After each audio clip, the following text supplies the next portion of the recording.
welcome to Beard's Eye View. This is going to be my top 8 movies of 2019. Before we begin, don't forget to like and comment down below, subscribe and ring the bell to be notified whenever I do videos. I do them every single Wednesday, so make sure you keep a lookout for those. Yes, it's a top 8, not a top 10, because as I was kind of putting my list together, I realised I haven't seen that many movies this year. I have seen in total, including 2 films that are Netflix based, 10 movies. One of them I don't think deserves to be in the top 10, and the other one I only literally just saw the other day, so I can't really, I'd already kind of made my list to a point of just like, I don't want to rearrange it, and it's just like, what's the point in doing the 9? 8 makes a bit more sense, so I can only do a top 8. I'm really slacking this year, unfortunately, so it's a shame that it is only a top 8, but it is what it is. So these are the ones that are, it's more ranked than anything, to be honest, but from 8 to 1, these are the ones I enjoyed the most. Number 8.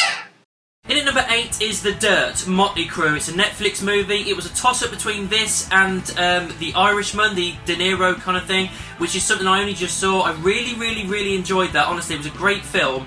But the only reason I went for The Dirt is because it's something I've been waiting for a long time. I'm a massive fan of rock music, and The Irishman, although it is an amazing film, it is a hell of a slog to get through. It's 3.5 hours, and it's a real slog to get through. Great film, just a little bit long. But The Dirt, even though it wasn't perfect, because it wasn't, we could have had so much more. It does end kind of abruptly as well. I still enjoyed the film. I think it still kind of showed that flavour of Motley Crue and the debauchery they go through with all the sex, drugs, rock and roll, everything. All the heartbreak they go through, the breakups, the musical differences, all this kind of stuff that you expect from a band, but dialed up to 11. And for what we got, I still enjoyed the film. Number 7. In at number 7 is Captain Marvel, the first female outing in the Marvel Cinematic Universe, and it was great. It was a lot of fun. Brie Larson, I thought she was a little bit wooden, but it was enough, and I'm looking forward to seeing what she can do. I hope she kind of pushes forward in the next kind of film. But I still enjoyed the film. It's a great origin story based in the 90s. I like how they kind of tie her into the Marvel Universe and how Avengers got their title from her and whatnot. It wasn't perfect. I'm not saying it was perfect. A lot of people were praising it as one of the best. I don't think it was one of the best, but it was still a good film. It's definitely something that's worth buying on Blu-ray. And for anybody that's unsure whether to watch it, I would say give it a go. Number 6. In at number 6 is Detective Pikachu. This is a film that I just generally didn't think I was going to be interested in. Then the trailers came out and it got me interested. So I thought, screw it. Me and the missus are going to go and see it and see what Ryan Reynolds has to offer. And this man, everything he touches turns to gold, because it was a brilliantly put together, endearing and family fun Pokemon romp in the Pokemon universe. There's even little tidbits to like your original original areas and stuff, that kind of stuff like that. And it was just a really fun time at the cinema. It was a laugh. Having Ryan Reynolds play Pikachu was perfect. Justin Smith was a lot of fun as well. Really enjoyed him. And the whole premise of the story with Mewtwo and combining Pokemon and people into one, seeing all these Pokemon living in this world, and it felt fun. It felt right. It didn't feel out of place, and it was one of those things that could have gone so far the wrong way, and they did it absolutely perfectly. And I really hope that they push forward and give us some more Pokemon movies in this kind of universe, because it makes absolute sense. It was a real home run for them, and I'm glad that they managed to pull it off, because video game movies are a hard thing to pull off. And although this wouldn't be necessarily a full-on video game movie, it was still a lot of fun to see, and as I said, I want to see more. 5. In at number 5 is Shazam. Awesome. Just a lot of fun, unexpectedly so as well, considering the up and down we've had, as I've said, with the DC Universe. We've had some great ones, we've had some crap ones, we've had some hotly contested ones, and Shazam was somewhere where I was like, I really don't know where they're going to go with this and where it's going to sit. Will it just be a kind of alright film like Suicide Squad, or will it be bad like Batman vs Superman, or will it be up there with Aquaman and Wonder Woman? And it really was sitting in that area. It's an amazing film. The story they do with Billy Batson and him on his own and everything, and becoming worthy and all that kind of stuff. The whole story with his mum and the foster family, that was all really great stuff. Really well written, great characters. And then the whole Shazam stuff, that it was like big with superpowers. It was a lot of fun to see that kind of stuff with him. Zac something or other, I can't remember his bloody name now. playing Shazam was perfect because he's playing this big, massive superhero, but all the while he's got a teenager's mind, this little kid's mind of figuring out all these powers and everything. And everything about that was hilarious and fun, and they absolutely nailed it. Even down to the finale with the big fight and all of them becoming Shazams.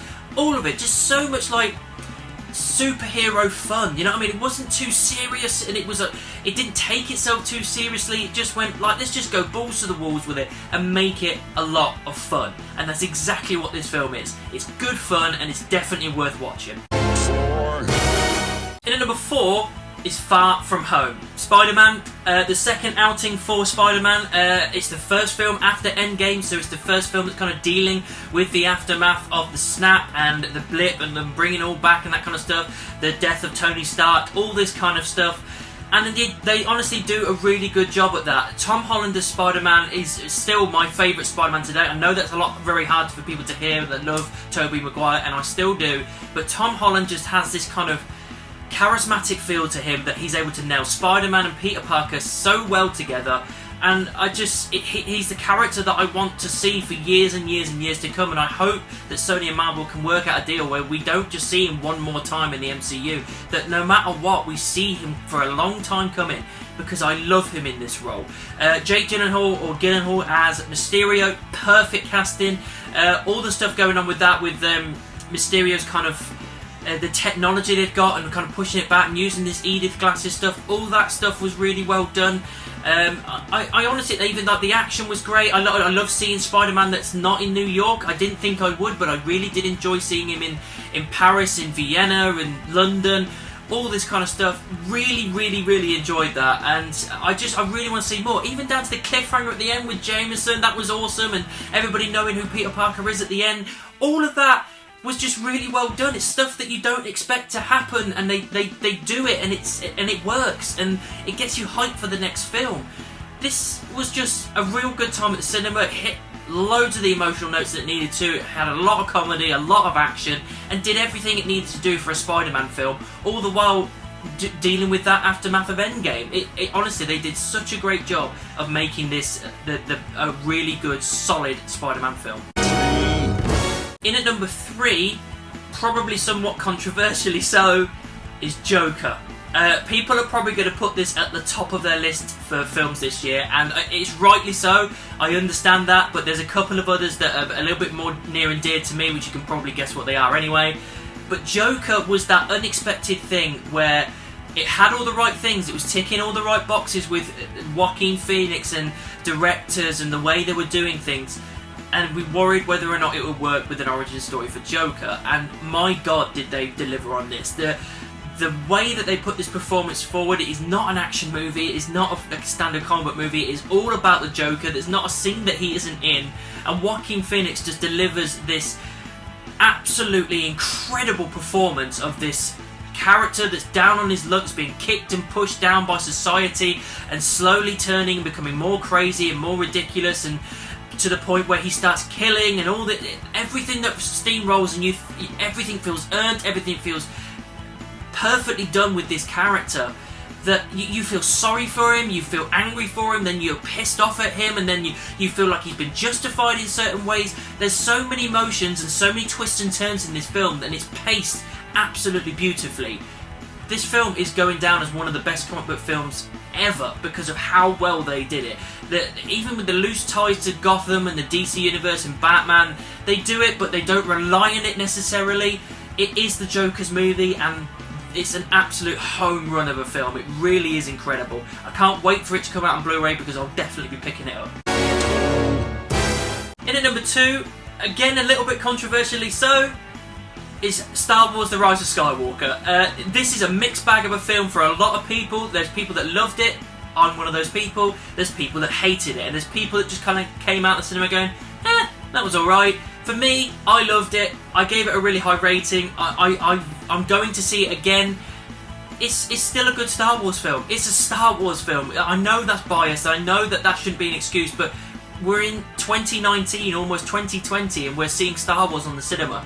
You cannot not take that into account. It was a very difficult film to do, to tie off everything in this new trilogy, to tie off the whole thing with Skywalker story, tie off things with the Emperor, with these new characters, the old characters, give you the fan service you wanted, the ending you wanted, the fun moments, everything. To cram that into 2.5 hours, J.J. Abrams managed to knock that out of the park. It's a very difficult thing to do, and I think he did a very good job with it.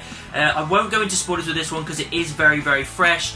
But it's a great film. The storylines they go with all your original characters, all your new characters, the things they do with the Emperor is all fine, bar a couple of things. Yes, there is a couple of moments that aren't perfect and things that aren't questionable, but overall, I am happy with the ending of the Skywalker saga. They tied it off nicely, they used what they could. The stuff they did with Carrie, even though she's not with us anymore, I cannot deny was a perfect way to do it.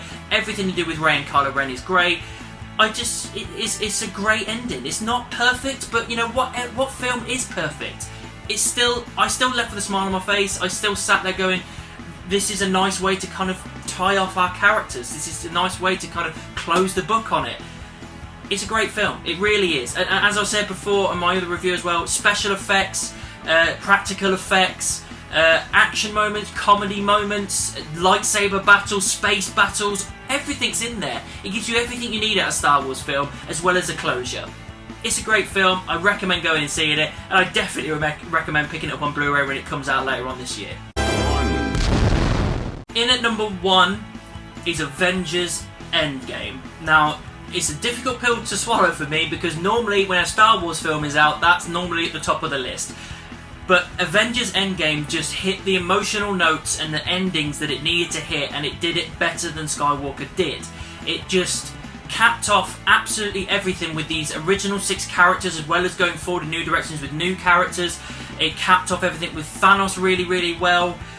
And it hit all the emotional notes it needed to. It did all the things that it needed to do. It's an absolute perfection of a movie. It really is. Just everything that they put in this film with time travel, all the characters and everything, like loads of people coming through. You get all these characters together going against Thanos' army and whatnot. That was all great. Mjolnir being lifted by Cap. Thor with fat with long beard and everything. That was all awesome. The death of Tony was just real, heartbreaking as well. You get your funeral scene. You get your tied off moments with Cap being old and passing on the shield.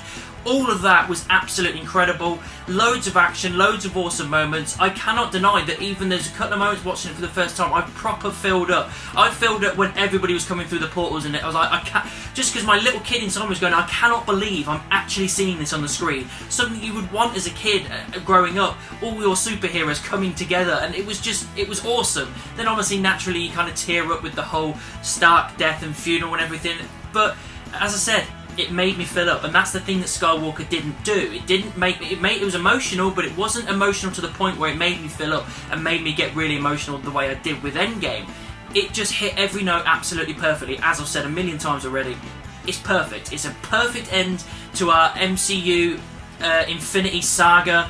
Going forward, I'm looking forward to more stuff that we're going to get, but it's tied off these characters perfectly, and I couldn't ask for a better send-off to these characters and to this entire first kind of section of the MCU. They absolutely nailed it. The Russo brothers, all the writers, producers, actors, everybody involved should be so proud of this film because it is all kinds of epic. So guys, that's my top 8 films for 2019. What are your favourite films? Let me know down in the comments. Make sure you subscribe and ring the bell. If you want to find me on social media, any of these, all links are in the description, and I'll see you soon.